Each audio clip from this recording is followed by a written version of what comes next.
we get the league going again. We get Calgary going again. Just coming off the All-Star weekend.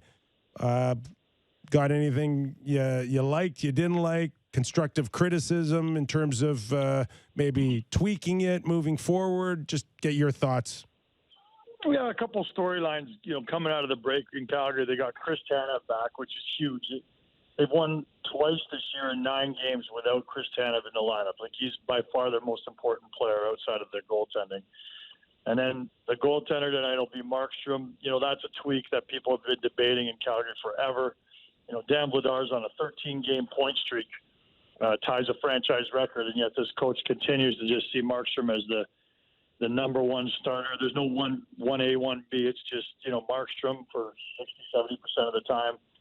And then the other thing is Jacob Pelche is, in the lineup tonight. And in this city, we haven't had a lot of great young prospects come up through the ranks over the years. They either make the jump right away, like a guy like Gaudreau or Kachuk, or they just sit in the minors and never make it. And so they've got this Pelche is a first-round draft pick. He's going to play in the top 6 tonight, and people are just really excited about this guy. He played on the World Junior team for Canada, and just a real character kid. And everyone in this city is clamoring for this guy to get a real good shot. He's going to play top 6 now with Huberdeau and Kadri, and that's really exciting for people in Calgary. But, these are little minutia items I'm giving you. I know people in Toronto don't care about any of that stuff, but that's kind of the way this Calgary Flames team has been this year. Very beige, very nondescript, boring hockey team that's failed in terms of their expectations. So I still think there's optimism,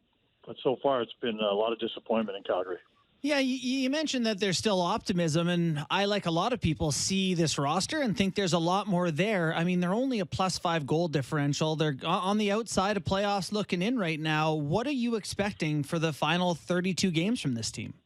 I still think they're a playoff team. I just have a hard time looking at the talent, the depth, and the goaltending, and the experience up the middle, and it's just not all come together at once, and that's the problem with any sort of consistency. And I just think with this coach, they're always prepared. They always start well here in Calgary every night.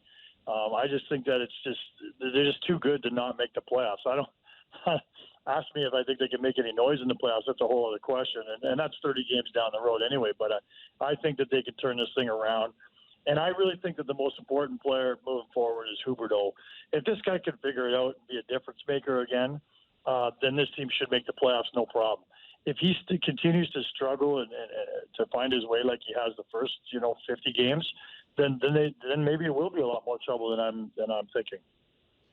So I just gotta wrap my head around the disappointment that you speak of when it comes to Calgary Flames season so far. So, not that people are giving up by any stretch, but if you look at the first 50 games, Eric, do people tend to look at the lack of production from players first, or do they revisit Daryl Sutter and his ability to motivate, or still be today's kind of coach? Is that where it's gotten yet, or is it just like we're all keeping our powder dry until we see how this thing plays out?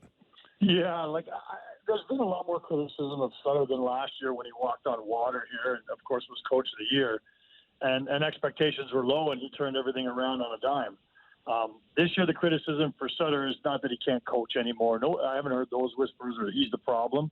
The criticism of Sutter is the way he's handled these youngsters, these Jacob Pelches, and these, again, I guess they're young or fringe players, and people in the city feel like he's incapable of giving a rookie a chance.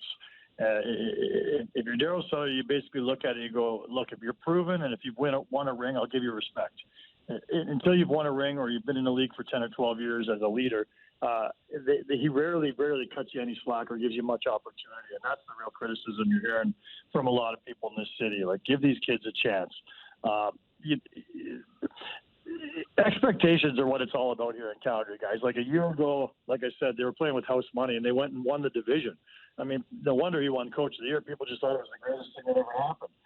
This year, expectations have flipped it on its ear. And even though they lost Gaudreau and Kachuk with the guys they brought back in, the debate was, can they win the division again? Well, they're not winning this division again. They may not even make the playoffs. That's a huge departure from the expectations that they walked into the season with. So there is lots of chatter, lots of criticism to be thrown around, and that's a new thing for this team, compared to last year.